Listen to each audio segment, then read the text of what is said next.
am on one of the fauna representatives chairing the ESC right now. He, him, his pronouns, and work at the University of Vermont. I'm Joe Andrews, and I chair the Reptile Amphibian Scientific Advisory Group. And I brought my future here today. So Rosie, yeah, I'm happy. Sure. I'm Rosie met Pat by a student at Antioch University, and I'm an intern with the Vermont Endangered Species Committee. Sorry. Kate Kelly, and I'm a member of the Herb SAG and work with Jim at the Vermont Reptile and Amphibian Atlas. Grew up here in Vermont and I've traveled around and done herb work in other states, but back here in Vermont for about 6 years now, maybe more than that. And, happy to join you guys today. Thanks for having us. I am John Cart, Fish and Wildlife Department biologist. I handle a lot of the endangered species permitting. Rich Langdon, chair of the Fish SAG. Matt Peters, I'm an independent botanical and ecological consultant and chair of the Florida SAG. Art Gilman, member of the Flora Advisory Group, and rest is one of the agenda items. Morning, Carla Fenner. I'm a member of the ESC representing Florida and work as a wetland and botanical consultant for VHB. Grace Glynn. I am the new department botanist. Been with the department for a few months now, and have been in this position and worked with Bob Pop pretty closely as a consulting botanist. Doing that for a few years before starting here, so I'm pretty familiar with the permitting process, so that's made things a bit smoother. But thanks, Alan, for inviting me, and it's good to be here. Julie Moore, I'm the Secretary of Natural Resources. Roz Renfrew, Wildlife Diversity Program Manager, interim acting Wildlife Division Director. Dean. Mark Labar, chair of the SAG Birds for Audubon, Vermont. Sean Fowler, I'm the Deputy Director for the Warden Service. Morning, I'm Chris Herrick, Commissioner of the Department of Fish and Wildlife. And I did just want to mention, in case you weren't aware, Mark Scott did retire. And we're in the process of hiring, but Roz has agreed to be the acting director. So she has her hands full, but she was already quite busy. And I'm really happy to have Grace here as well. Let's see, why don't we go around online? Paul, say hi. Hi, Paul Wizarek. I'm a ESC member and I represent agriculture. Catherine? Catherine Gessing, General Counsel for Fish and Wildlife. Jen? Good morning, Jen Mojo, Senior Planner in the agency's Office of Planning. And Stephanie? Stephanie Smith with the Vermont Agency of Agriculture. All right. Well, welcome everyone. Great to have a full room here. This is awesome. I'll call the meeting to order. I don't know if we've got any, technically any, well, I guess we have members of the public here, but any comments from folks not related to any agenda items?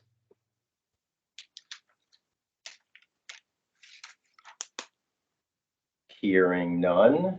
Any changes, additions, or deletions to the agenda?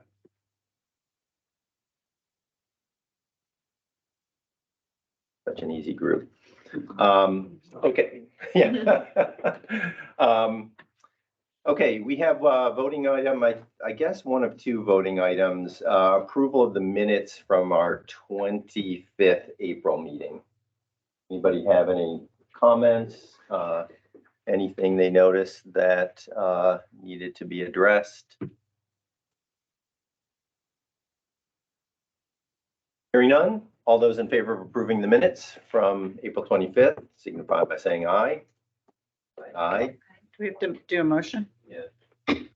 Uh, Sorry, I just have to put it in. the yeah. There you go. Who moved? Matt, Matt, thanks. do I hear a second? Second. Thank you. All those in favor?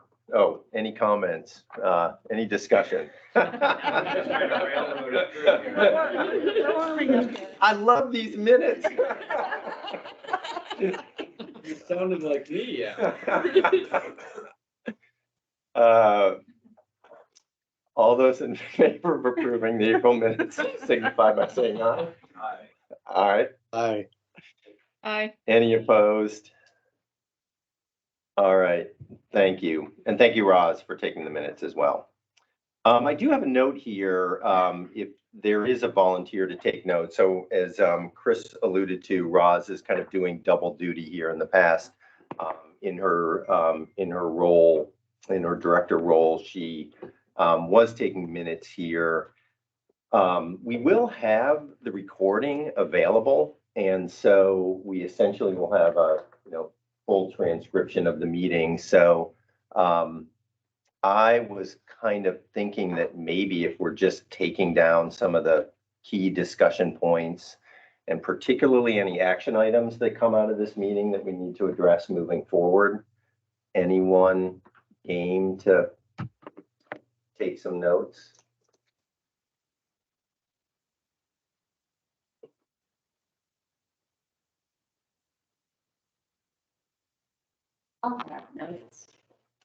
Thank you, Carla. You know what? I'll look at figuring out a way to staff this in the future. Okay, that'd be great. So let's have this discussion. Okay. A broader Okay. organization. And Carla, there's parts that of today's meeting, like the amphibian stuff that I have notes on, so you can, I'll tell you when, but so you can take a break during that time. Okay, good. Yeah. And I think, we have had this conversation in the past in terms of just how much detail we need to have in the minutes. And so I think that can, continue to be a future conversation moving forward in terms of thinking about just how much we need, especially when we've got recordings available. And I'm assuming this is probably going with a transcription as well in your team's version. I could add a transit. I've been keeping that off. Okay. I could add it. Yeah. That's fine. Yeah. Either way. Yeah. It's pressing a button, so. Yeah. We can go without for now. All right, great. Secretary Moore, I will turn it over to you. Sure. So good morning. It is nice to be in such a full room of folks, and welcome to those joining us on the phone. I felt I could give just a quick update and know you had several discussion items listed on the agenda, and happy to sort of maybe set the stage a little bit, but then spend time in dialogue and question and answers. So as you might guess, ANR has a lot of roles and responsibilities as a result of the flooding that occurred in July of this year. I would say no part of the agency has been untouched, but there are certain areas where it's resulted in some really significant additional demands on staff time and capacity. Around our infrastructure, so both a number of fishing access areas and several state parks sustained really significant physical damage as a result of the flood events, as well as sedimentation into some adjoining water bodies that we have been working to deal with. We also play a significant role, as I suspect the committee's aware, in dam safety, dams administration in the state, including operating those 3 major flood control facilities at Wrightsville, Waterbury, into some pretty significant service during the floods. We have since completed inspections of all significant and high hazard dams in the state of Vermont, and identified several that also sustained damage during the flood event. So there's work yet to go. Our geology division was called on in a way we haven't seen previously, in that because it wasn't just a singular extreme weather event that then kind of moved on, but we've seen this continued wet weather pattern and saturated ground conditions. we've seen more landslides as a result of kind of this weather pattern than we've experienced in my tenure, and my sense is that we may have ever seen as an agency. So it's a new and developing set of challenges and skills and collaboration we're building to respond to landslides, both in terms of some of their environmental impacts where they slide down and choke off a stream, as well as some real public safety concerns, most notably in the city of Barrie, where landslides are threatening a number of residences. And then the other big piece of work has been around drinking water and wastewater facilities that obviously sit pretty close to water bodies most of the time, and also saw some damage on the wastewater end. We saw 3 facilities effectively taken offline and nearly destroyed in Hardwick, Johnson, and Ludlow as a result of the storm. All are back online at this point, providing some amount of treatment, but it's truly a temporary solution, and we'll need to look at more permanent infrastructure changes. We also have facilities. I visited with the city of Rutland a couple weeks ago, and they indicated their average daily flow is usually around 4 million gallons a day. They've been treating more than 10 million gallons a day since the beginning of July, because there's so much extra water in their system right now. So, and until we get an extended period of dry, I'm not sure that's going to change. We had a number of drinking water systems that suffered fairly temporary disruptions in service during the flood events, and immediately following, all of those are back online at this point as well. And then the other piece would be the work of our rivers engineers. Immediately following the storm event, we're out issuing what we call next flood protection orders. So that's trying to identify those places where in-stream work is required to protect infrastructure, either because it presents an immediate risk to a bridge or a culvert, or because a landslide or some other event has taken place, redirected the stream channel in a way where it's threatening some other piece of existing infrastructure. A great example of that would be in the village of Williamstown. There was an incredible amount of sediment that moved through a couple of different streams, redirected a water course towards the village center and a number of buildings. But I would say, on the whole, the in-stream work following this event has been much more thoughtful and targeted and nuanced than it was immediately following Irene. This is an incredible win for our aquatic habitats. And I think sort of, to me, speaks legions to the work that the agency has done, along with municipalities and the transportation agency, in kind of changing the narrative that the way to prevent a flood is to dig the channel deeper and have more water pass through it that way. That work is continuing. There's large amounts of debris in streams. We've been trying to help folks, again, make a distinction between solid waste and vegetative debris, and that solid waste should be removed, and vegetative debris we need to be more thoughtful about, again, trying to target trees or other rocks or boulders, really, that may pose an imminent threat to a we have recently signed on through the NRCS Emergency Watershed Protection Program to serve as a sponsor. EWP is sort of the funding source that's available to municipalities to do debris removal and stream bank stabilization where it's needed, and are hopeful that by having the agency sort of serve as the sponsor, we can continue to provide the technical assistance and oversight to ensure that this work is done as responsibly as possible, given the circumstances. So I don't know if folks have any other questions about flood response before I can pivot and talk about Franklin County Airport a little bit. I was just going to ask anyone on any of the SAGs, and I know I guess Ken's not here, Bill's not here, but any thoughts on any particular species that potentially were impacted by the flooding that may be of concern?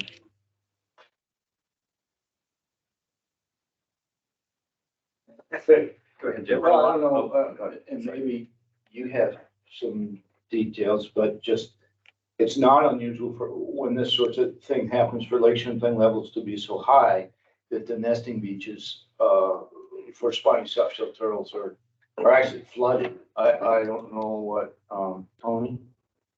Tony McCula. Yeah, I don't know Yeah. what you actually saw this year. I haven't heard, but, in terms of endangered species, flooding nesting sites, Yep. you know, is an issue. And even if it's after they nested, it's drowning the eggs and carrying them out. So there's real potential impact there, for both listed and then other species of concern like wood turtle that nest right along the edges of streams.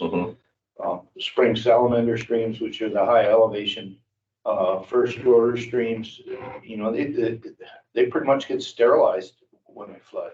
You know, all the organic material gets carried out and the invertebrate population gets washed down. I've seen those guys the day after the Grafton flood, spring salamanders backed up the stream bed. Going, I don't know how many miles upstream they have to, if they survived it. Turtles get washed downstream. Some turtles drown. I don't have specifics on any of that. Wood turtles in particular. No, Luke Groff, the Fish and Wildlife herpetologist, they found a couple of turtles that were just, you know, in Burlington on a street, just displaced somehow. Yeah. Can't really tell where they came from. That happened a couple of times. And then the soft shells, Tony, I don't have numbers yet, but Tony did say that a lot of nests were flooded out. It wasn't a total washout though, but I don't have numbers yet on how they did, but it'll be, you know, not a great year. Yeah. Plant perspective, we certainly have a number of listed species that are river shore species, like that is where they live, including federally listed species on the Connecticut River. I think, Grace, you've been out to look at it. I haven't been out to check on any of them specifically, but you've been to the sites, right? Just the west, just with you to the White River Oh, Villages, okay. but yeah, Bob and I are going out to check on the Jessup's milkfish, Yep. federally listed, next week, so we're not sure how they fared. Yeah, well, and we were just talking yesterday, a leaf anemone that's in Winooski, so down, you know, where all the water went kind of thing, just appears to have survived at least. Trying to bolster that population that's been in decline.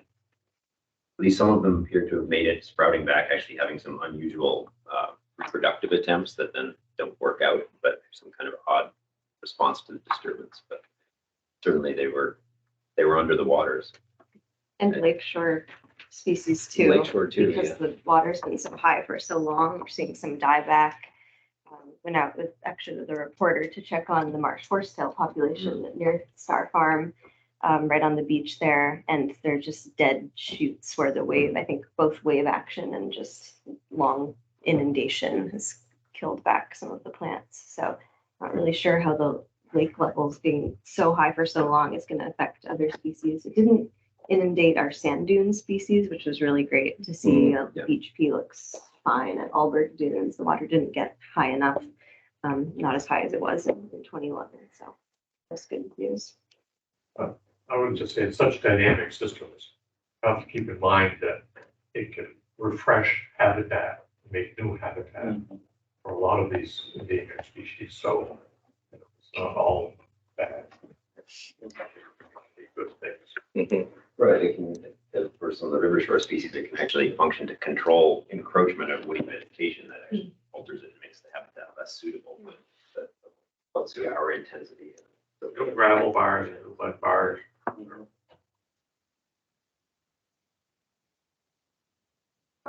Live on Drexel Reservoir, the upper end of it. And the reservoir during the July 11th flood rose almost 35 feet. Where I lived, it's a rivering, but it slowly goes into a reservoir level. At that point, I took pictures and our swimming hole fishing spot was under over 20 feet of water. And was under 20 feet of water. That whole area is a floodplain below my house. And I'm not a plant guy, but I'm noticing that the ostrich ferns had made a comeback. They all died, but it looks like early May now. It's totally green. am I gonna get another shot at fiddleheads this year? The plants might not appreciate you. I'll leave them alone. Yeah. And unfortunately, it's been a tough year for Japanese knotweed, but it's come back twice. It was killed in the frost in May, and it was all killed during the flood, but it's back, and it's just spreading slowly year by year. Well, I've noticed that it's spreading to the other side, so all the roads that were flooded, it's now on the upland side of these roads now, where it never used to be because it. Yeah, I mean, that's There's a phenomenal increase in that species after Irene. Yeah. Yeah, these are huge dispersal events. White River. So we had a question about the dam. What, was the dam releasing maximum flow during the, yeah? I mean, it's a passive facility, so, right, at some point it would Overtop. it would Yeah, overtop. it was 10 inches below the. Correct, Yeah. correct. You know, and that's an area where we're going to work with the Army Corps and look at some different options. The question about max flow is maybe not as straightforward an answer as I just gave, in that WEC has those turbines that during normal flow conditions can pass about 200 CFS. They actually shut them off when the flood stage is reached in the reservoir because it's too much head pressure on the turbines and they risk damaging them. So that we go from sort of low flow conditions where most of the water is passing through the turbine. There's a range where we're building up water and storage in the reservoir. And then at some point they actually shut the turbines off, I think almost at the same time that higher orifice is reached. So we don't have maximum downriver movement. That's a piece we're going to look at in the future.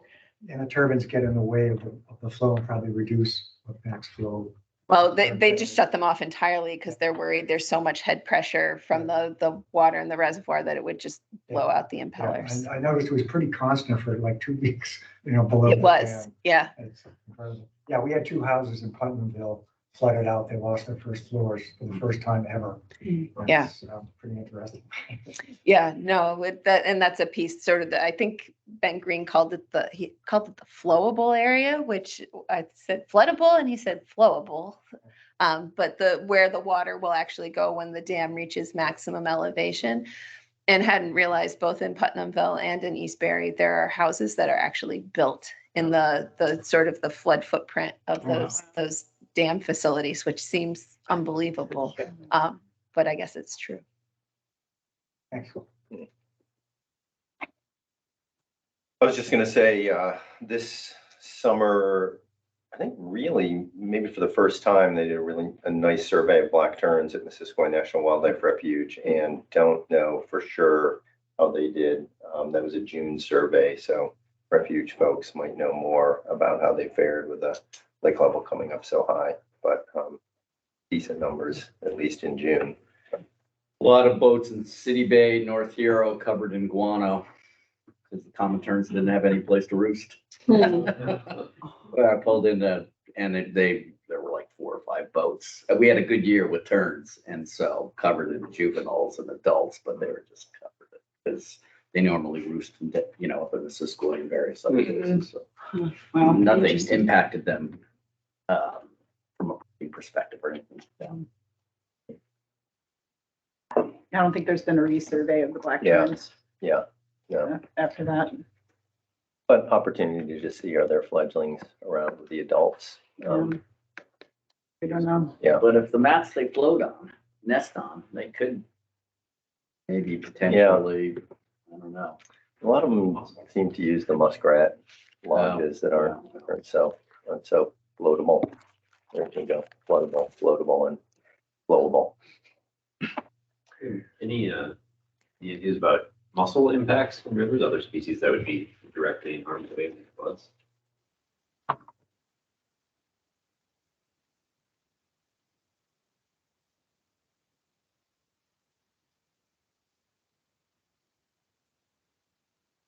Are some, just in terms of positives, Fowler's toad requires or prefers to lay their eggs in new deposits of sand and gravel.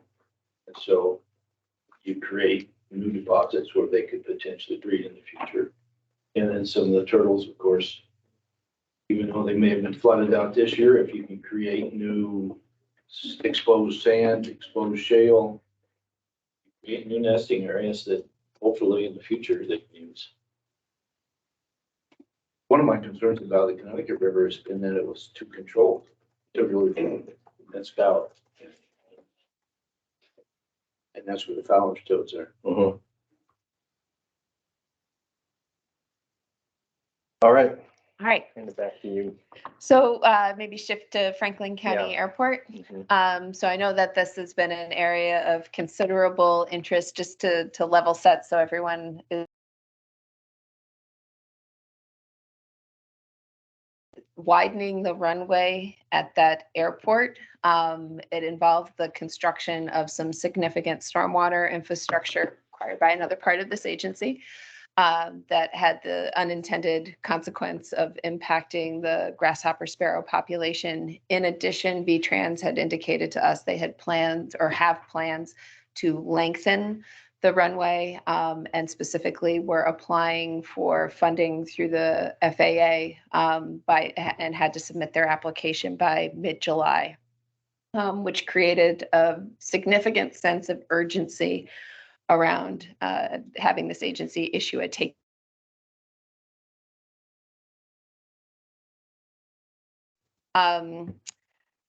We conditioned that permit on the development of several different planning documents, a revegetation plan, a restoration and management plan, and what was the third plan? A mitigation plan. Mitigation plan and also a development plan.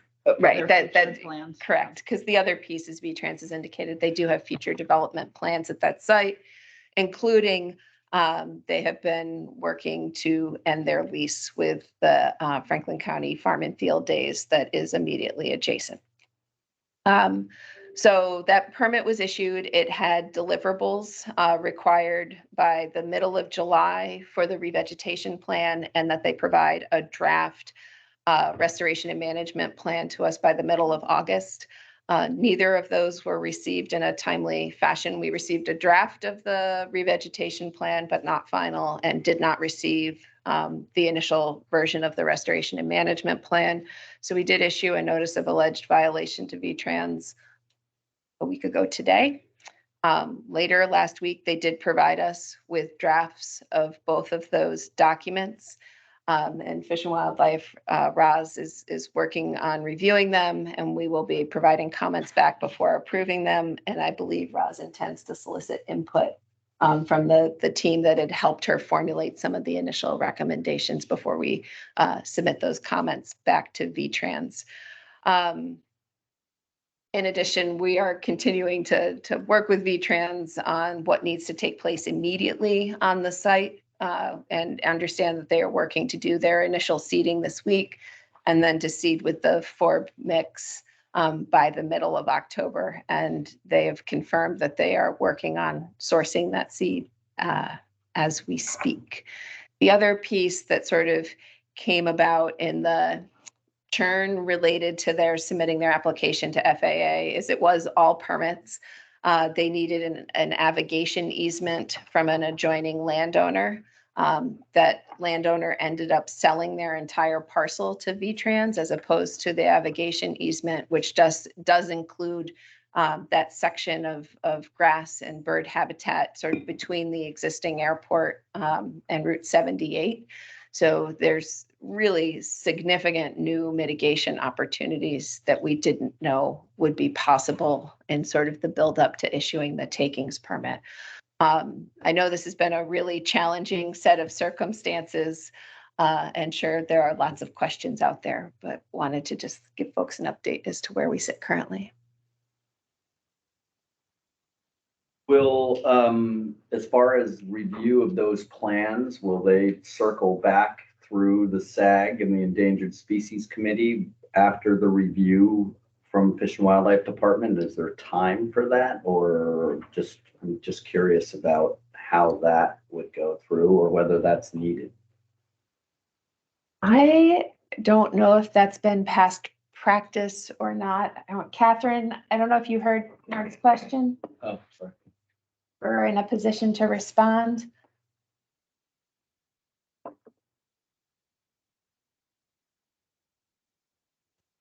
I'll look into that. I'm not, I'm not actually certain that we have had those kinds of reviews before in this kind of situation. I know that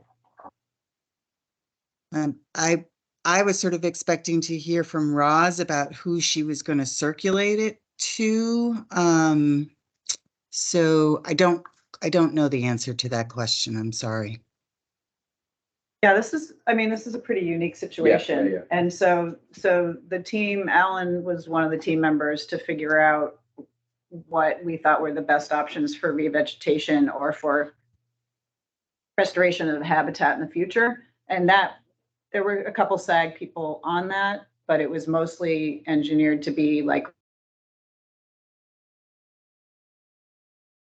best experts.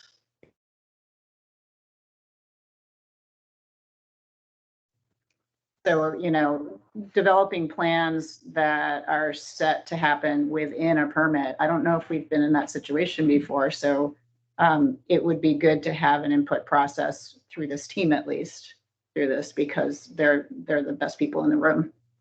Yeah, I think the intent is to reach out to people and they're certainly available. Yeah, okay. Yeah, Right. there are public documents. We'll have our meeting next month. And so I know that there'll be questions. It was a very difficult decision for the SAG when we went through this. And so just to be able to update the SAG as to, where the things are, which it sounds like you've given us that. And then what our role might be with that. And maybe it's not a role. I've never been in this position as chair either. So just keep me updated. We'll bore down on that a little bit. Okay. Yeah. I mean, no worries. I think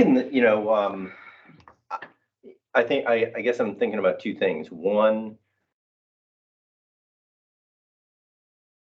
there's been, it's required transplants, removing plants.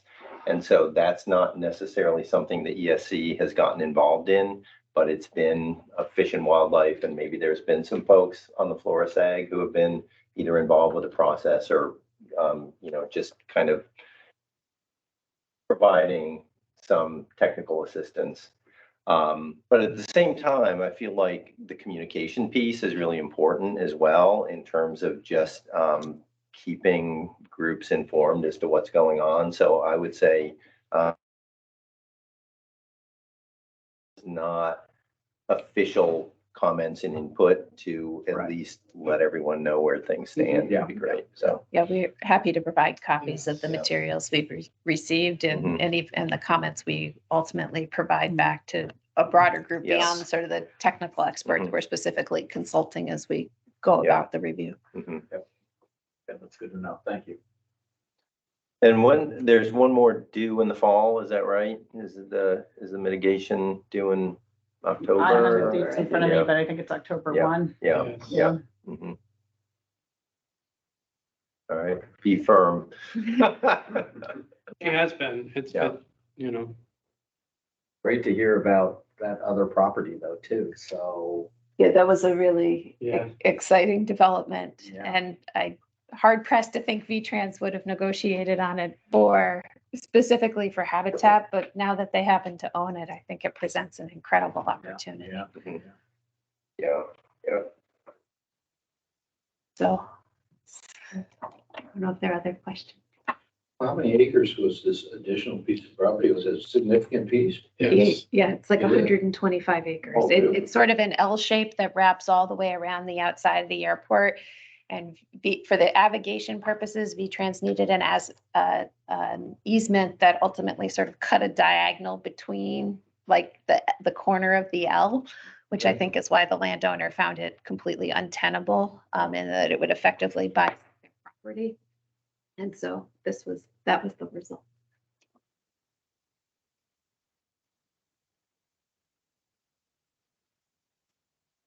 Other questions for the secretary? Yeah. Also, if there are other issues you'd like me to speak to, I'm happy to and can hang around till 10 o'clock this morning.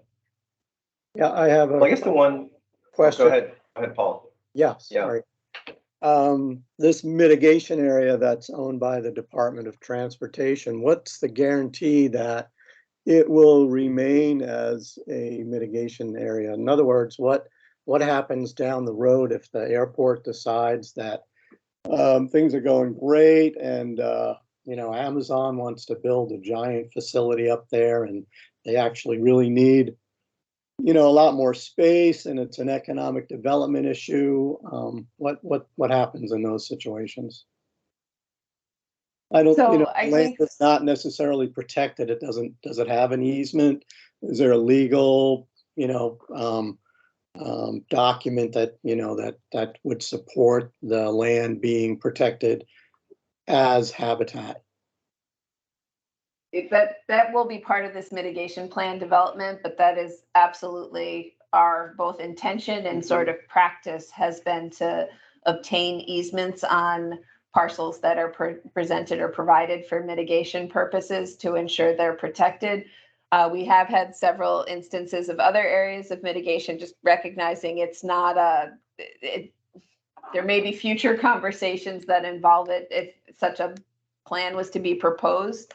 There have been other instances where VTrans has then traded mitigation areas that they protected for one project to a different mitigation area they were able to identify, but it does require maintenance of mitigated parcels, recognizing the birds in this instance are,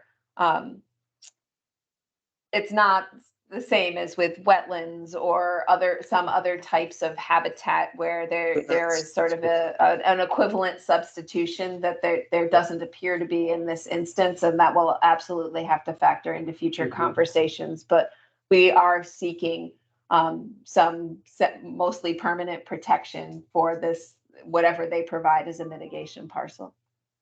Sort of does create an interesting situation though, doesn't it?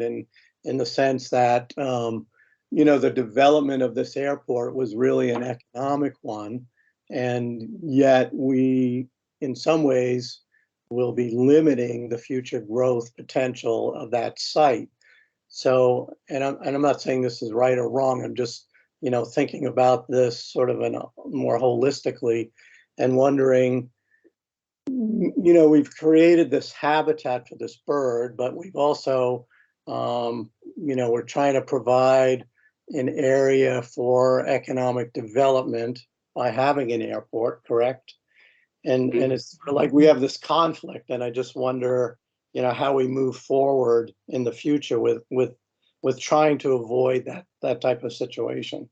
I mean, it sounds like these birds are there in the first place because of the construction of the airport, isn't that correct?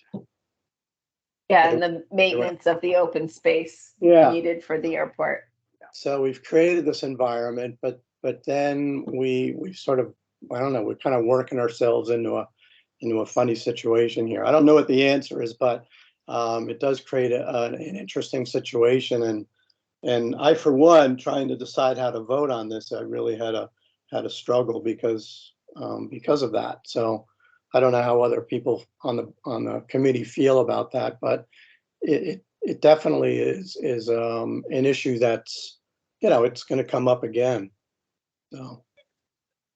Yeah, there's actually a great article in the Atlantic earlier this year. I'll forward it to Alan and maybe you can share it with the committee. We're not the only airport bird challenged space in New England, even that it is this set of circumstance where the birds are attracted to the type of habitat created because this area is being managed as an airport. And how do you balance that? And even assuming money was no object and the airport pulled up stakes and went somewhere else and built, they would stop maintaining that field in the manner that is actually what's helped support that population of birds. Like it really is a challenging set of circumstance. And the Atlantic article, at least just from my vantage, reiterated there no easy answers. Yeah, well, that's happening with the change in agriculture too. Right. Many, the farms are not haying those fields for bobolinks and meadowlarks, which are now listed. Yeah. And it'll be an interesting discussion moving forward. One of the interesting things I've noted is is on the Franklin County Airport, the vegetation is even more sparse than even grasshopper sparrows tend to go for. It's sort of on the extreme end. And the nests are really exposed in sort of the hottest spot of where they're nesting there. And it occurred to me, you know, there's no predators there. They have a fence around the whole thing. There are few, but I mean, predation is probably quite low compared to if you mitigated off-site and didn't put a fence around it. And so there's that other Another benefit piece of the management. airport. Yeah, and so it's they really rely on it to be successful as well. Oh, I think you're absolutely right. You put your finger on the crux of the matter. And it is a labyrinth figuring this out. And with that, I would just like to point out that the amount of time and effort and hard work that Roz has put into this needs to be recognized. This is an extremely difficult situation, but she is the right person for the job. Yeah, because the first deadline was May 1st. Originally, before they pushed it back, and that was 2 weeks after the SAG met to even meet with VTran. So it was like. No, I know, What? right, and we're all getting jammed on that Yeah, end by yeah, federal funding, yeah, which is, yeah. Well, one other comment, Paul, I'd make in terms of your question is just that the possibilities in the mitigation plan are much broader than the airport. Whether or not we see that from VTrans, we don't know at this point, but it talks about the possibility of mitigation throughout the state. So you're talking about in other sites, not at the airport? That would have. Potentially, we'll see what happens. Yeah. Suitable for. Yeah. I mean, how do you feel as an ornithologist about that? Like creating, you know, habitat for species like that, I guess historically were they here? I mean, that's another question I have. I mean, are we just, you know, playing God here in a sense, like moving things around and maybe we need to do that in this age, but I'm curious what your thoughts are on that. Yeah, well, without getting into too deep of a philosophical discussion, I mean, my personal feeling is conserve them where you got them. I mean, there's no sense in, you know, kind of taking a build it and they will come approach if you don't have to. This has been the crux of this permit, this takings permit, is that the mitigation is coming after the construction. And so that's the real challenging part. So, yeah. Sure. And I think that regardless of whether we stick with on airport versus looking for off airport, we need to conserve them on the airport for now at least. Yeah. We need to keep them stable there or bring them back to stable. Yeah. Because just throwing out something outside of the airport may or may not work. That would be experimental. Yeah. To maintain the source population. Well, you're also maybe having to buy property somewhere else, and that's a resource that could be used for other, you know, land purchases. So it gets complicated.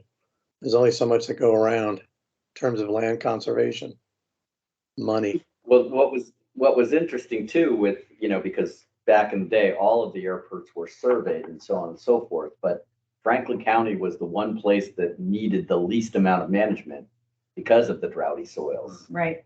And so. They've been mowing it once a year. That's right, it. That's all they do. exactly. Whereas in other airports, you're doing repeated mowings and all of that, just because the soil structure is different and you get different vegetation response. And so. Yeah. It'll be interesting.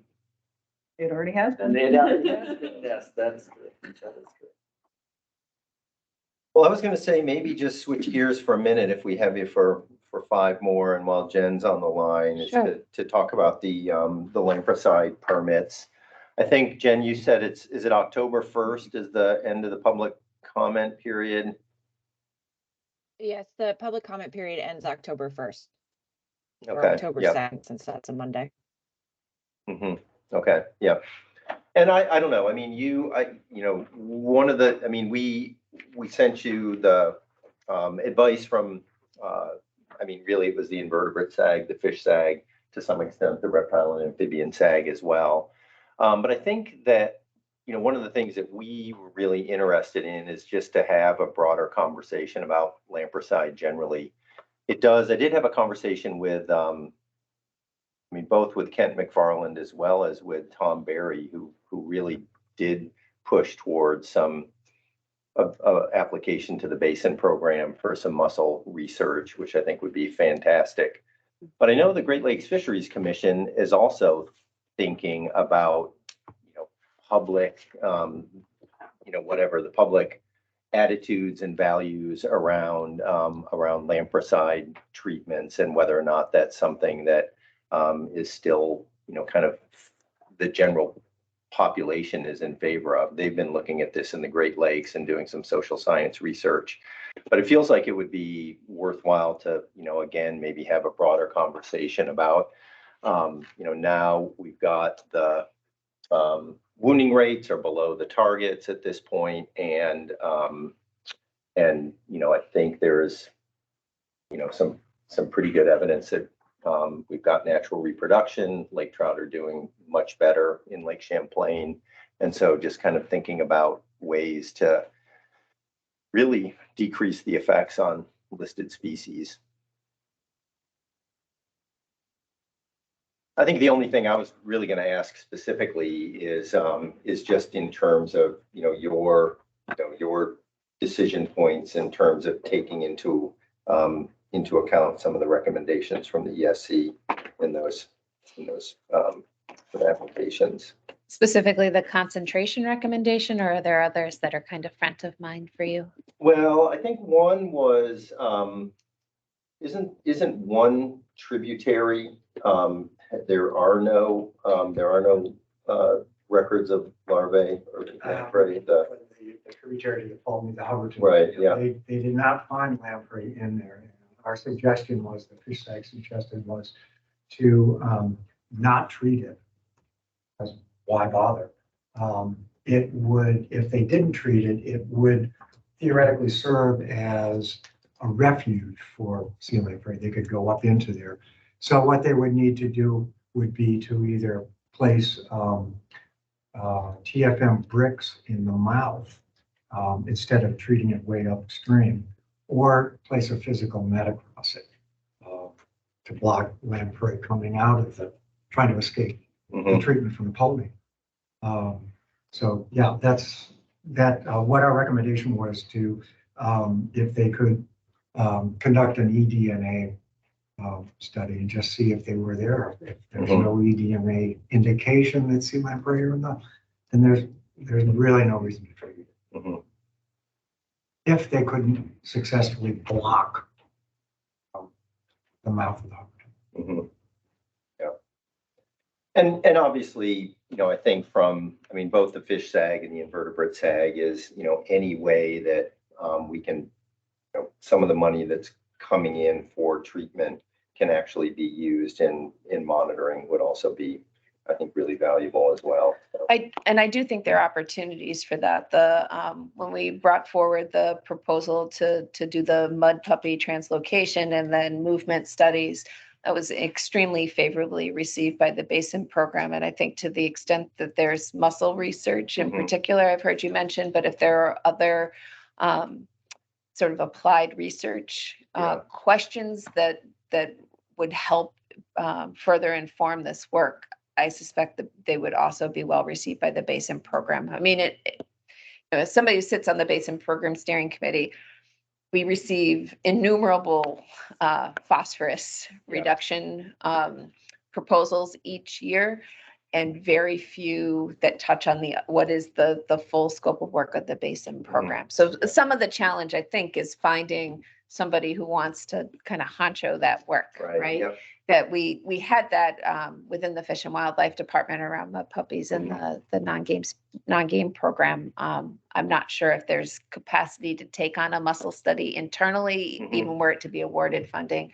But if there's some organization interested in that, I Mhm. think that sort of proposal would be really favorably received, and I'm happy to provide the kind of the timeline for the basin Yeah. program and awarding their Mhm. funds. But you're right, they're very well resourced right Mhm. now. Yeah, And for the next 3 years or so, in a way, I suspect they may not be going forward. yeah, So yeah, now's a great time, Yeah. both in terms of maybe the arc of lamprey treatment in Lake Champlain, but also in terms of the funding available to Mhm. ask these important Yeah. questions. yeah. Yeah, I got the impression that there are folks on the invertebrate SAG that would be interested in taking on some. So work, I can so, get yeah. some additional information Okay. on what the basin program's timeline is, Mhm. so that folks can have Yeah. eyes into that. And, funding from the basin program tends to take a while, as folks here that were involved in the mud puppy study may recall. I think it took the better part of 2 years from when we submitted the proposal to when the work was actually initiated. But that said, it is a significant source of funding for Yeah. exactly this sort of Yeah. work. Yeah. Okay, I will get that information and again, send it to you, Alan, if you Okay, want to yeah. distribute it. Yep.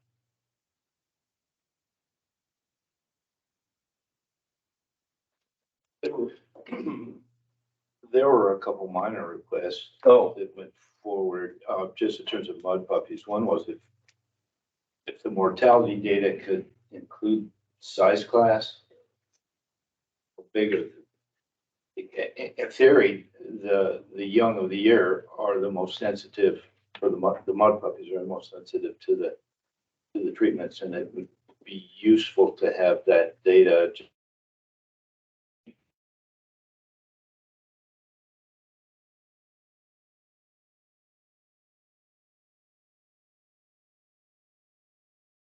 But mainly coming from U.S. Fish and Wildlife, puts together a non-target mortality kind of summary table that we get periodically. And if MLC was included in that, What does MLC stand for? I'm sorry. minimum lethal concentration, Okay, that would give us a little bit better handle on non-target mortalities at different concentrations of, okay. and that's just record keeping, I think. Though I realize somebody has to put in the time to do it, but I don't think it would take a long time. I could talk to Brad Young about that. they are collecting those data, right? Yeah. They have. Those are yeah, included in right. treatment reports. Yeah, and all that's included. But in the summaries, the summary they put together, non-target mortality summaries. Oh, usually they're all included in the treatment report, non-target impacts, the whole ball of wax. And sometimes they provide MLC over time at each station, which is very helpful. Yes, maybe if we Yeah. just get it into that summary chart, that would be nice. Okay. We can work on both of those things. Thank you. You're welcome. Sorry to have to make a Oh. hasty departure here. All right.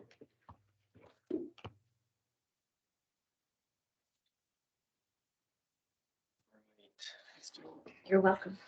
Thank you.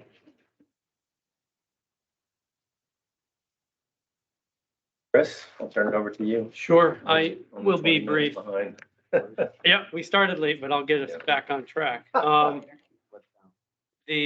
just want to let folks know we're beginning our budget building for 2025.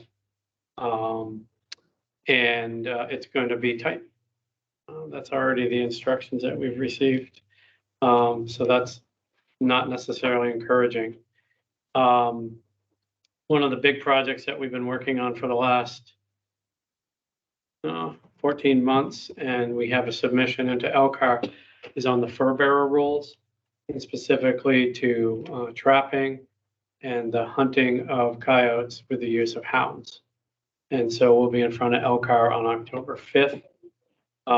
That has occupied a great deal of Catherine's time and a number of people on the department. We did a summary of the number of hours and dollars that it costs to do that, whether it was part of the, we had a lot of group meetings with folks to offer their input, and just the logistics behind that. It was very significant.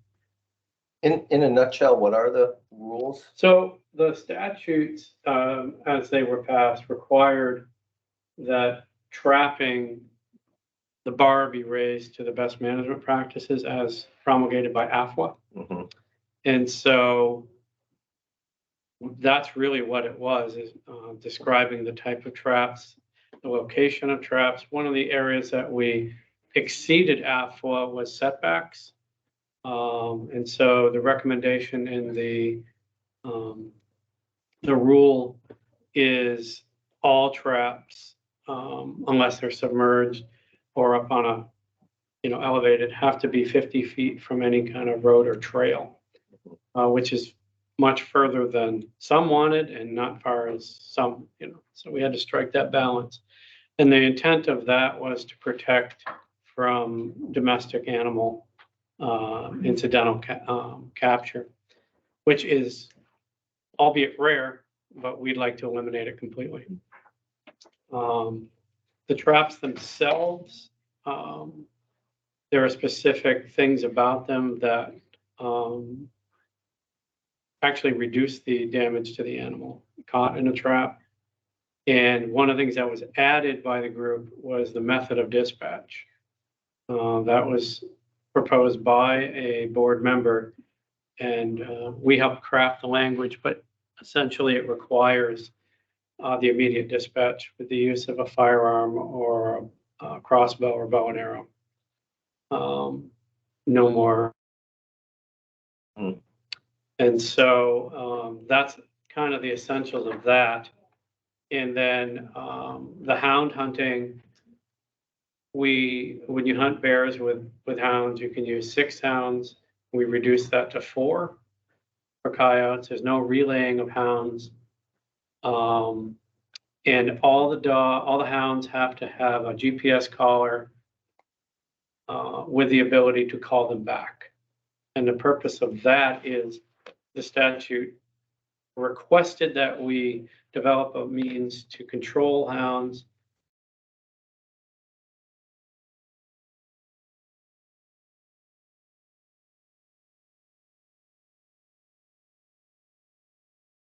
else was there in that.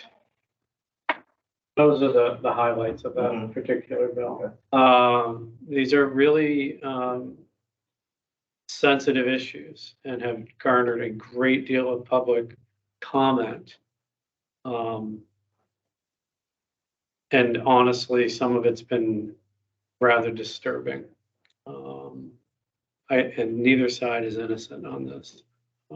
So one of the messages that my staff and I have been working on generally is for people to be a little more civil in their discussions about these issues, and to reduce personal attacks and really talk about the issues. We'll see how that goes. That's been my message since I got here. I haven't been super successful.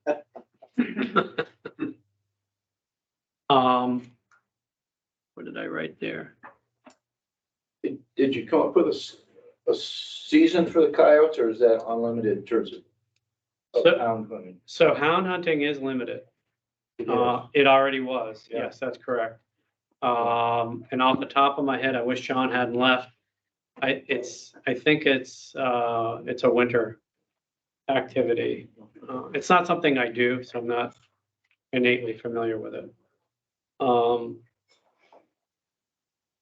One of the good news things is we continue to acquire land and restore it. And so we took some legislators down to Addison County, down to like Lemon Fair. I don't know if you know the area where it's wet, but the agricultural use was channeling water away. And we have been restoring it back to wetland, and we're seeing great success. Habitat restoration, also, having more of a floodplain that functions the way a floodplain should. And we're seeing return of species that was there to begin with. Some of the area down in, I can't remember the WMA. It's right just north of Brandon, Pomanville. Some of those ponds have pike living in them. which I found because it'll flood and the pike will get in there, and then when the water recedes, but they stay, and there's enough food for them to survive in there. And it's great waterfowl habitat. And so we're acquiring more of those lands, which is fantastic. Two things are happening with that, and this is, we're rubbing against some other issues, but some of these farmers aren't wanting to farm anymore. We're returning the land, and so in turn, they're not being developed, which creates a problem because we do have a housing stock shortage in the state. So, you know, we're trying to, we can only worry about so many things at once, unfortunately. And then, I wish I could remember what that was. In terms of the future legislative session, one of the areas that of interest to you is that we're looking at bolstering criminalization of illegal herb trade. And so that's an initiative that Luke has pushed up, and we're going to bring to the governor's office. I doubt they'll oppose us on bringing that forward. So that's something that we'll be looking to do. And then generally speaking, we're looking at all the fish and game laws. And one of the things that we want to do is, as a package, give the wardens the opportunity to make some of these civil penalties. We don't want somebody to have a criminal record because they had the wrong size fish in their boat. But we do want a penalty. And civil penalty, it's like a speeding ticket. You don't get a criminal history with a speeding violation. But then if it is a serious game violation, still have the criminal. We also want to double the penalty for a big game violation and hunter interference. And so there's a lot of that work going on. We think that by decriminalizing some of this, the legislature will support the whole package. And I think that's probably just to get you back on track. I'll answer any questions folks have. And I will reach out to Brad Young from U.S. Fish and Wildlife on the issues that you brought up. Great, thanks. Chris, Palmville, I sampled that board maybe 8 or 10 years ago. Very interesting habitat. Lots of redfin pickerel too. Yes, that's right. Yeah, and they're pretty rare in the state, so it was good to find them there. Nice. These pockets of kind of like ditches. Yeah. That overflow. They're really interesting. There's quite a few fish in there.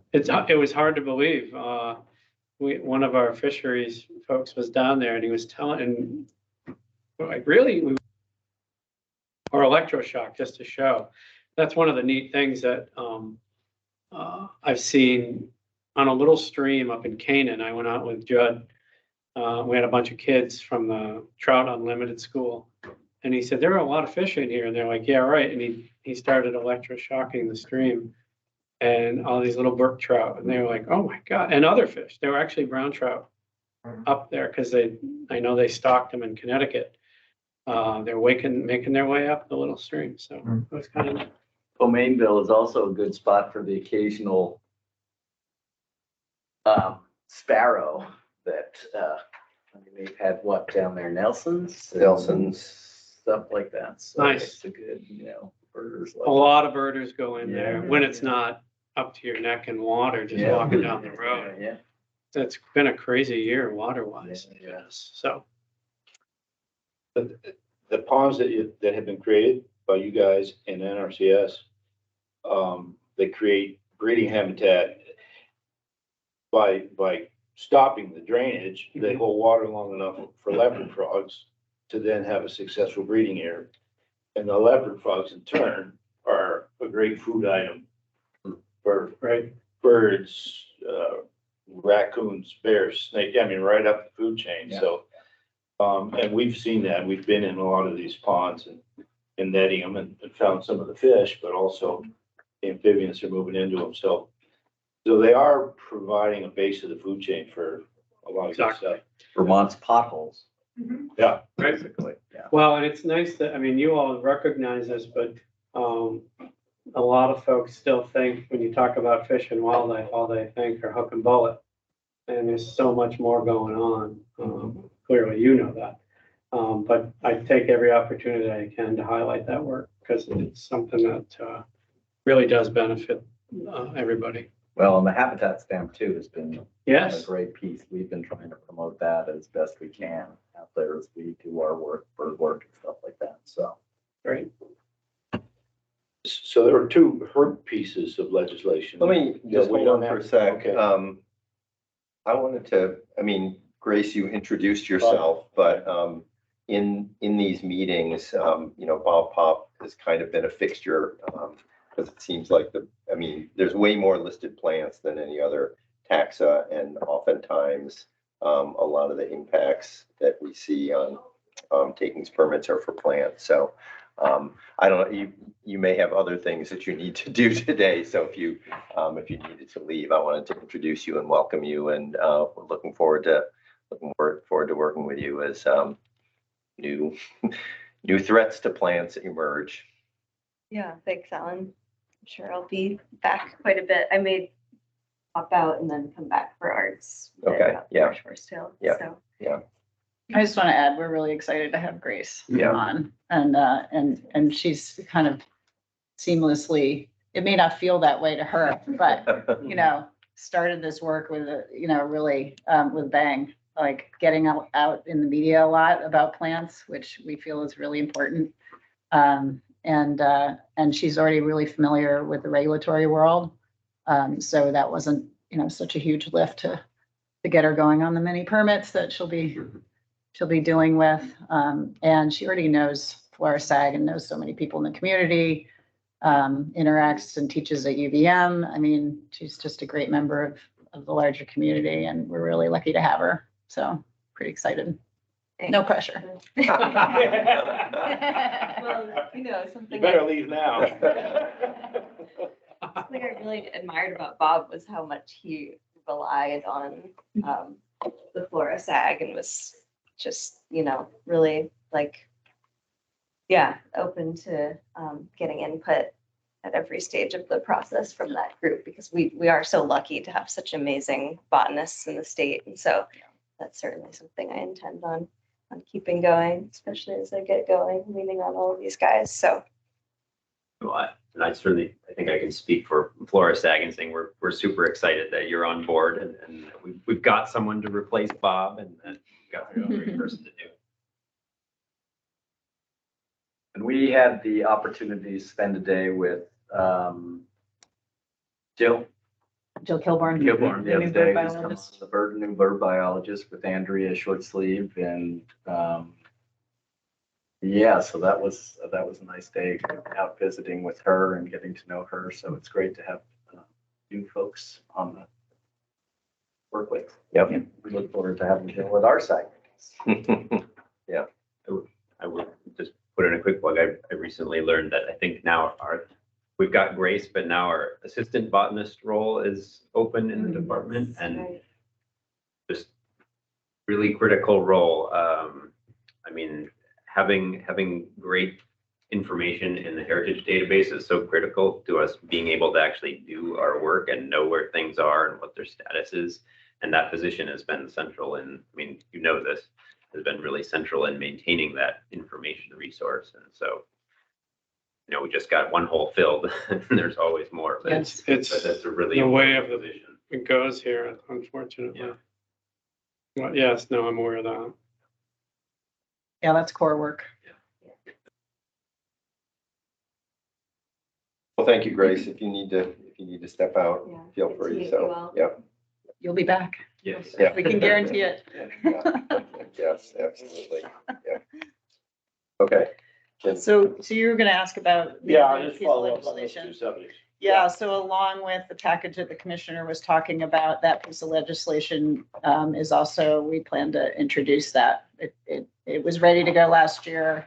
There were this whole package was set aside because we had other fish to fry, So to speak. so to speak. And so that's in with that same piece of legislation on her protection bag limits for non-TNE species. Okay, and then the pond slider work in trying to control the importation and exportation, et cetera, of pond slider, we had concerns, and I know Luke had spent some time talking internally. I don't know, we were asked through a meeting here, or we volunteered to get information from other states Yeah. on how they were controlling pond sliders. We actually handed that off to an intern. And she put together a lot of great information about what other states are doing to try to control this really invasive species that is getting released in Vermont. And so that was the other thing that we wanted to ask about, if there's been any further discussion about legislation. And Luke has this document that we put together. So Luke has on control of pond slider in Vermont. Yeah, and I'm aware John Cart also kind of set up a whole sort of, these are the things that need to happen. So there's that guidance. So that's as far as the importation team has gotten so far. So this team is John and Luke and a couple of wardens that helped with drafts of the legislation. But that's as far as they've been able to get, just a capacity challenge. Any chance of moving forward in the coming year? That is a question for Luke amidst everything else he's doing. Okay. And whether, I mean, and it doesn't have to be Fish and Wildlife. I mean, there's a lot to this. There's a lot of outreach that's needed. I mean, it would be a big undertaking to really do it right. It's not a matter of just throwing something out there. Like, you have to prep people. I mean, John can speak to this because Can't he's say already it like thought that, about it. Roz. A matter of just throwing something out. That's the problem.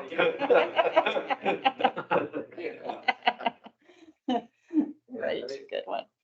I mean, on the sort of the broad outline of what we need to do, the HERB-SAG really took on the first two key elements of figuring out what's going on in other states and getting us some models to work with.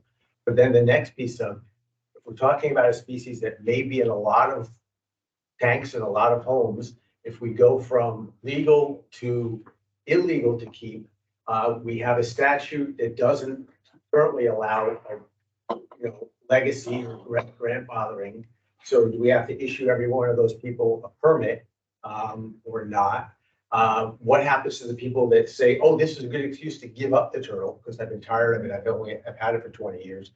What are we going to do with those turtles? So the finding the time of getting out, talking to pet supply places, to friends of herps and others, and trying an education program and trying to be ready for that change has been the thing that Luke spent most of the summer tracking snakes and tracking turtles. There hasn't been much time to talk to people. So we'll see what comes in the next few months. Those were all questions that Rosa gathered data on. Did we get this to you as well? Yeah, oh, yeah. Okay. We've sort of, added that directly to sort of the broad work plan, what to do. But it's the piece of the actual getting people together and talking and making plans and figuring out, what, maybe nothing will happen, but what if 20, we get a call and people want to abandon 20 turtles, or they just decide, I'm going to toss it in the pond. We got to be ready for that. Because of what we've heard, what you guys have found have happened in other states. Right. So it's just that there hasn't been the capacity to give it the attention it needs. Understood. To make it effective, to do it right. Right. Yeah. And not have it backfire. And then what happens with the turtles once you get them? Well, exactly. Yeah. Who's going to take care of those? Who's gonna, Turtle soup. Turtle soup. One of the folks that let us in today, I was just chatting with him while I was making, and he made that comment. It might be a whole new perspective on what a slider is when you go into a bar. Well, that issue is not unlike the one that we're also dealing with right now As you may or may not know, that wardens picked up additional duties because there's a shortage of state police. And so our folks are now responsible primarily for animal cruelty cases. And one of the problems that comes with that is, and you may have seen this on the news I guess it was last week that they ran it. There's a lady in Williamstown who has maybe 70 dogs. And people have complained, and CAX did an expose on it. I talked to the town manager from Williamstown who said, we don't know if there's animal cruelty going on. And if there is, what do we do with the dogs? That is a huge problem. Yeah. I can tell you that our folks are investigating it, and that's as much as I can say. But if we have to take 70 some odd dogs, we don't have any means. And I'll give you an example. There was a dog, and I sometimes can't believe when I tell this story, but it's true. A person in Essex, for some reason, didn't like their neighbor's dog. It was a golden, and they just picked it up and drove it and dropped it off in Fairfax. Somebody up there thought it was a coyote and shot it. It wounded the dog, but didn't kill it. So the dog went to the vet. We did the investigation and all that. And the vet called us on a Friday and said, you need to come get the dog. I can't keep it over the weekend. We didn't know whose dog it was at that point. So we called the animal shelters. The one in Franklin County said, we're full. The one in Chittenden County said, it's not from Chittenden County, so we won't take it. Even though it was from Chittenden. Well, we didn't know that. Yeah, right, yeah. And the good news is we finally found, the owner actually called. I can tell you if my dog was missing for 10 minutes, I would be calling somebody. But in any event, that's one dog. And so we're looking at a number of avenues on how to address this issue. Thankfully, the 70 dogs is a total aberration. But the onesies and twosies that we do run into, we also have no budget to say, hey, if you take this dog, we'll buy the food. So that's something that we're looking at as well. This is all new to us, so we're trying to catch up in the system. And then we have vet bills coming in as well for some of these animals. So it's a challenge. And so you bring up, the slider. And unless we can create our own, maybe we need a fish and wildlife restaurant. And New edge to game dinners. yes, Whole animal.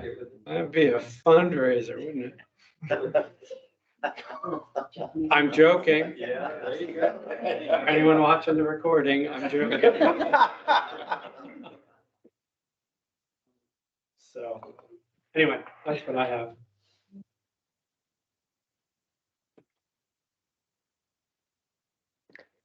Gary, I'm kind of curious, do you see that role of wardens going away? I guess I kind of had a bigger question about a tight budget and staffing, and, wondering state police tight budget as well. Are they gonna be able to hire? Is that a responsibility that may be taken off the wardens? No.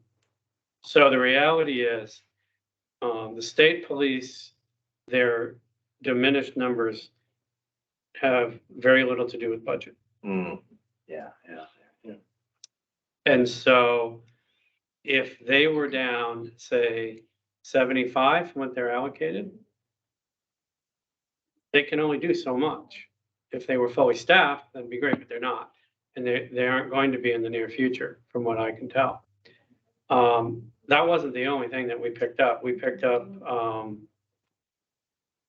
we patrol the state parks now, which makes somewhat sense because we're in the same agency. And then there's a third issue that they do, and it's not coming up. Oh,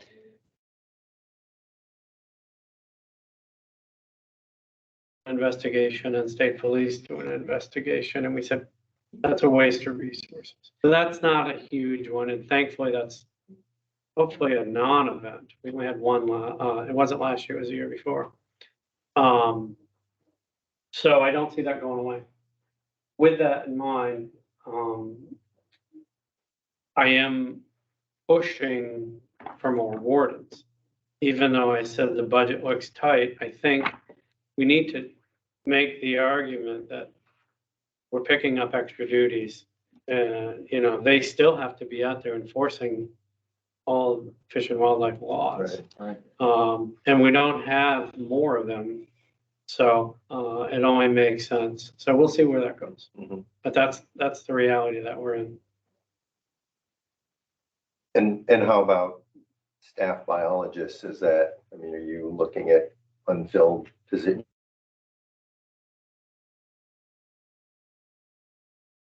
We're not, there's no attrition Yeah, okay. expected. And one of the things that I'm working on right now is a way to augment our staff using match from some of our partners to leverage PR funds to bring folks in, whether it's through limited service positions or other means. So we're still tracking that, because one thing I know is that our staff are all overworked. There's so much work to be done out there. And I don't want our new botanists to burn out and say, my God, there's too much work, I can't do this. Because that puts us even further behind. So Yeah. that's one of the things Roz has been part of that process with me, trying to develop some, I guess, pressure relief for the staff. Mhm. So we'll see. Specifically, I'm looking at 4 positions right now, which doesn't seem like a lot, but it is a lot. Oh, yeah. So what are the 4? The botanist position? No, Or the assistant? they're I don't have them off the top of my head. They're like, one would be a forester to State lands. yes, exactly. So it's that, it's like expanding our work portfolio a little bit. But it all fits together. I mean, if we don't have good forestry management on our lands, then we pay for it later.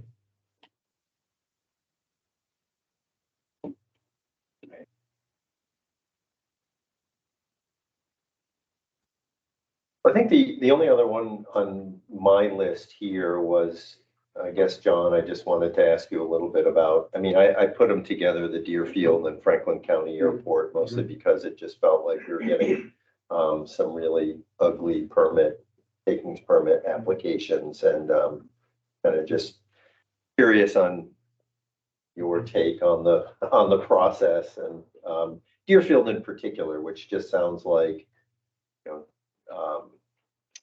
I mean, essentially permit violations, as well as just really poor data from the company. I don't know, from Deerfield, whoever they are. And you're talking specifically about the bats? I was talking about, bats in particular. Yeah, and I don't know if Catherine wants to weigh in on this after, John. Yeah, so, I've been doing this for a dozen years now. This has been the most sort of challenging year of just a bunch of permit projects that just didn't want to, fit a good mold or play nicely or all those sort of things, or timelines are bad. And they just all came this year. So Deerfield, there's, I think, 2 big things with the Deerfield wind facility. One was just getting, the facility needed to update its permit, its endangered species permit. It's supposed to do that every 5 years. And they just provided a pretty low caliber application, is the nicest thing I can say, since, or the most politic thing I can say, since this is being recorded. We kept saying, we need more detail. And they didn't want to provide that. and this started we started talking to them about renewing their permit about a year ago.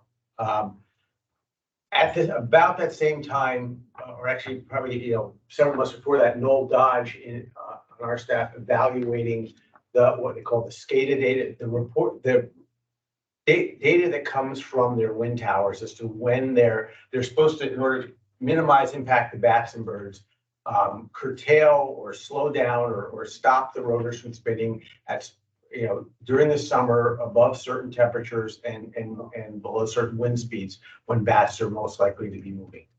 And we found that there were a number of errors there. They didn't realize that one of their sensors was out for a couple weeks and their backup systems didn't catch that. And it was only Noel who caught it into analyzing their things. And we said, that needs to be discussed in your application. The application came back saying, the revised application came back saying, we're working really hard and coming up with new ideas and we have a better system now for managing things, without talking about what happened before. And we found out while they were working hard and having special meetings about that, about improving their system, they missed the fact that they had shut down, that they were doing some mechanical upgrades, and they turned off the curtailment system during that time. So even while they were meeting weekly to discuss it, they missed it. We went again around with them a number of times through midwinter, trying to say, you need to describe all this. They would not put that in their application.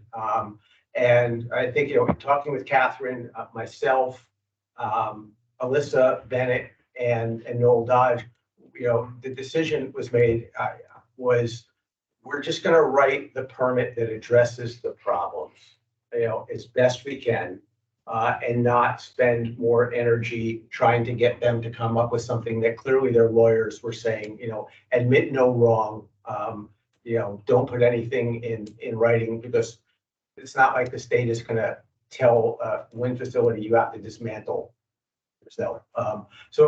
That was our thinking. So that's why what you got from us was a somewhat uninformative application and a pretty detailed permit with steps talking about notification, backup systems, providing more continuous data to us that we can analyze. And that's sort of the story there. Is that fill in any blanks for folks here? Catherine, did you want to add into this at all? Damn you. I do think that one of our priorities was to make sure that the permit that we had going forward is much more detailed and specific about what the requirements are. There was some language in the previous permit that was, it was not as clear as we would have liked it to be. And so, although we did issue a notice of alleged violation to them, about the failure to curtail, that did play into our thinking about whether or not we should proceed with any kind of formal enforcement action. So, I think the detail that we put in this new permit is going to be helpful in that respect.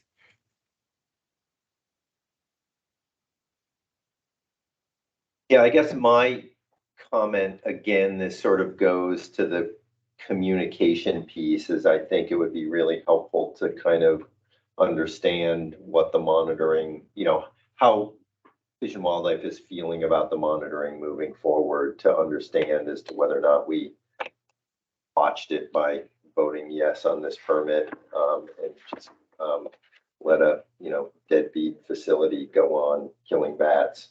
So I think it would be really helpful to understand that our faith in your strict permit is warranted, and we, which seemed like it was great. I mean, on paper, there's not that much more that we can do, but at the same time, understanding how this ends up playing out in real life, so to speak, would be really helpful. And I think it's important too, because, along with the whole thing with Franklin County Airport and them moving forward without sufficient permitting. I think that the state is, from my perspective, is taking good action to, because once precedent gets set to some extent, then you're gonna have every wind tower.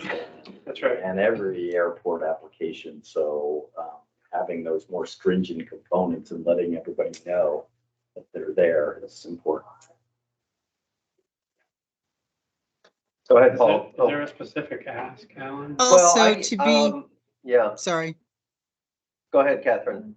I did just want to add, to be clear, to be fair to them, we did have several sort of not in person, but we did have several sort of electronic meetings with them in which Deerfield did, in fact, put into place some redundancy in their system, which we felt was a problem.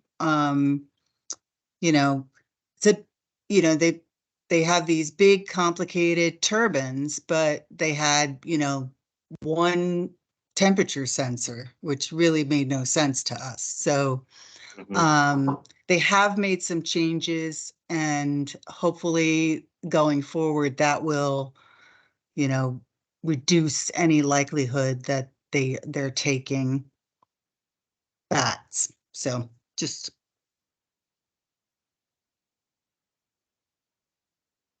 Yeah, I guess in terms of a, quote, specific ask, I think the issue that comes up obviously is there's a lot of permits that get issued every year. And I think it's beyond the, scope or what this committee really wants to get involved in, is really seeing how, the effectiveness of those. But at the same time, when you have one like this that really feels problematic, it would be great to know that in fact there is, that they are abiding by the terms of the permit. And so maybe, when we, start, when you give us your permit report, maybe this would be one to kind of highlight and say, yes, we've got good data from them. They are curtailing when they're supposed to curtail. They're doing good monitoring for that mortality, that sort of thing. That makes complete sense. And yeah, generally what we get is near the end of the, midwinter, we ask them to supply us with data. Noel has to sort of find time to do a lot of the number crunching, but he's finding better ways to automate that. So hopefully we can do that quicker and find the anomalies, and then we can get a report out to you. Yeah. But yeah, I think we're all very interested in seeing how this is going to work next time. Yeah. And then, theoretically, sometime in the future, we can move toward this monitoring, but all the wind facilities consider this stuff, private information, and they don't want to share things in as much as we think they should. Yeah. But we're trying to work on that. That's good. And I just remembered one other thing that we're moving towards with the legislature.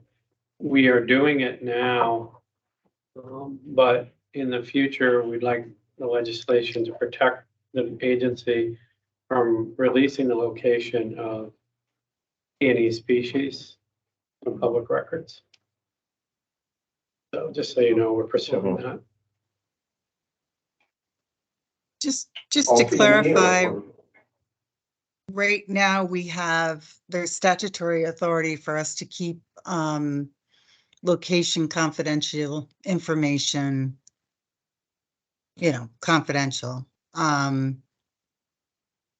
One of the issues that we've had is kind of navigating the regulatory processes and the public notice periods that are also associated with the statutory requirements for incidental permits like Deerfield. And so we're working on language that aligns our current practices with those processes, as well as gives us the explicit authority to keep certain species confidential, even if they are the subject of a regulatory process. And those are the particularly vulnerable species like turtles.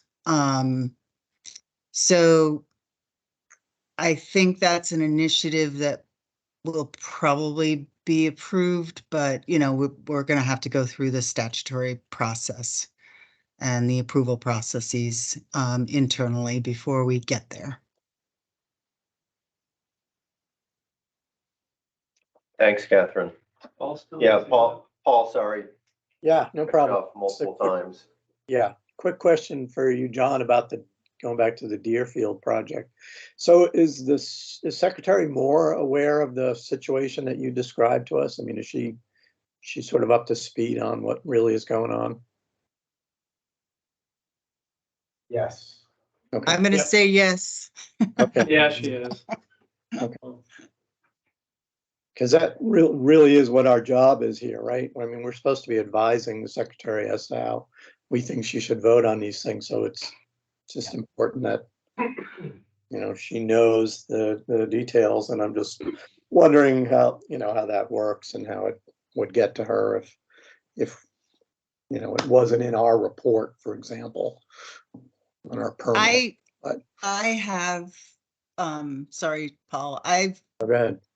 I typically will, whenever there's any kind of either violation or sort of issue that we're particularly concerned about with a T&E permit, I typically will do kind of a heads up type memo to the secretary's office and the commissioner, just to make sure that they're kind of aware of the background, and if they give them an opportunity to ask any questions of staff and myself if they need to. So who makes the final decision about taking legal action if that was the outcome? that would typically be the secretary's office. We have a compliance and enforcement section that does civil enforcement, and so we also seek input from them. Just given kind of their expertise. And it's looking at a host of things. We look at whether or not there's a history of noncompliance. We look at the viability of, how strong is the proof that there's been a violation? How clear is the language in the statute or the permit that is, sort of underlies the violation? Was there an intentional misconduct? Is there, economic benefit involved? That kind of thing. So there's a whole host of criteria that we look at. Complicated. Yeah, it starts with the staff, and then it kind of goes up the chain. Yeah. So it's a process. Yeah, it's a process. Yeah. Okay. Thanks. Yep. One other very minor proposal in that whole package of legislative proposals is reporting taking of the ENT species within 48 hours. There's that didn't used to be there, and so hopefully that will be added into. Right, there's no time frame right now. It just says as soon as possible. Yeah. I think, Carla, you had said you had some Fowler's toad information.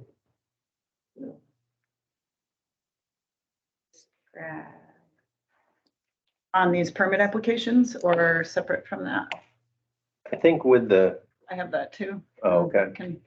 That's where I was going to tell you, you could take a break taking notes, but. Well, I was just going to. I'll take notes for you. A couple of quick updates that,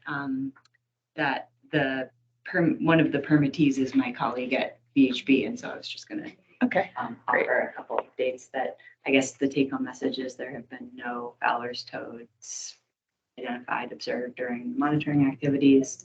Monitoring is occurring on a daily basis and will continue through this construction season.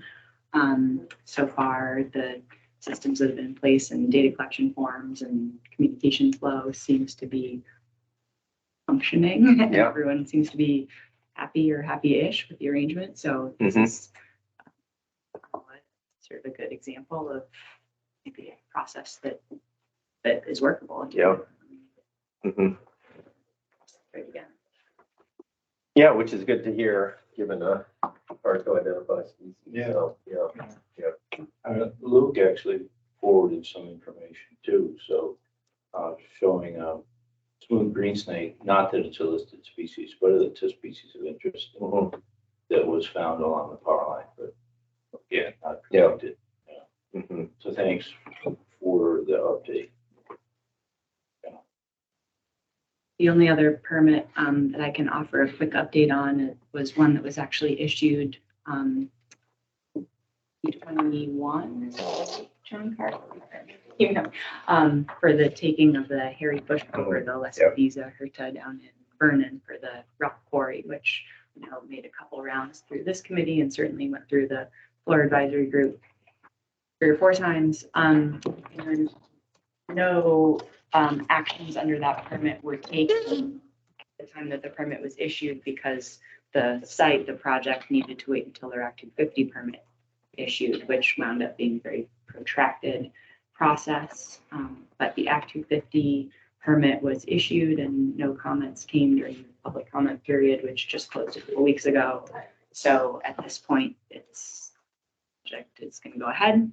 So I was just on site yesterday with the contractor who's going to be doing quite a bit of the on the ground mitigation work for transplanting that plant. If just to refresh on folks' memories, the mitigation package for that project also included seed collection, which occurred over a couple seasons, and then seed banking and nursery grown seedlings from that seed banking. And that has happened, and those seedlings are going to be picked up from the Native Plant Trust in the coming weeks, and site prep on both an on-site and off-site transplanting mitigation. So the total take is just shy of 500 plants. So it'll be a kind of an ongoing process over the coming weeks, but I'll be down there quite a bit. And the contractor and Grace is going to come down and we'll do a site walk next week. So more information for the next meeting. Nice. But the Fowler's toad permit, do you know if there's been any toads at all that were identified and whether there were any questions as to ID? Whether there was any review that had to happen of identification to species? This was for the GMP task bill. For the GMP. But Luke said that they identified American toads. That's, and the green snake, and that's it. So there really weren't any questions that came up? Apparently not. Yeah. Well, if they do, the SAG is happy to look at the pictures. Yeah. He did say et cetera, so I'm not sure what else he might have found.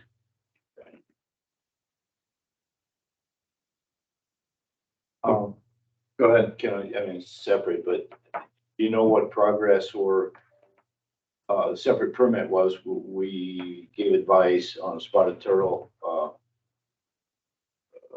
environmental DNA and trapping. Do you know if any success has been had in that work that has been started this year? Yeah, I don't know. That's a Luke update. I haven't heard any news yet. I think it's too soon for any results since it requires all the lab testing. So I know they've been collecting samples, eDNA samples at their sites, but I think we need to wait a while for that. We can ask them to say. Yeah. Yeah. We got a meeting coming up. Yeah. I kind of, yeah. I think, I mean, I got the impression there was an expectation of not finding any, but yeah. But, you know, Species to find. yeah, but what is it? Hope springs eternal. Spotted hope springs eternal. Yeah. Okay, why don't we take 5 and I think we can we can probably get back on track pretty quickly. So, Plenty of coffee and food. okay, yeah. I know, because I'm sitting Yeah. in the corner. Right. You get Yeah. guilty.